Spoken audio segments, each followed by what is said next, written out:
જેમ બાઈમાં મુનિને વસ્ત્રનો ટુકડો ન હોય એમ અંતરમાં રાગનો કુંભ હોય છે એને દરિદ્રમાં. દયાદાન વ્રતનો વિકલ્પ નથી, એના સ્વરૂપમાં નથી.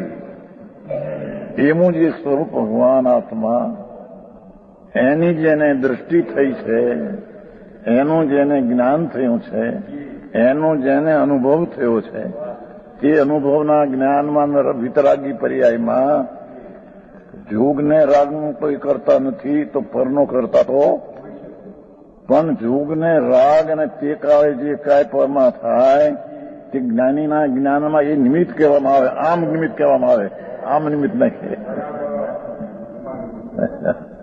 હા હા હા, આમાં યાદ કેટલું રાખવું પીરુભાઈ?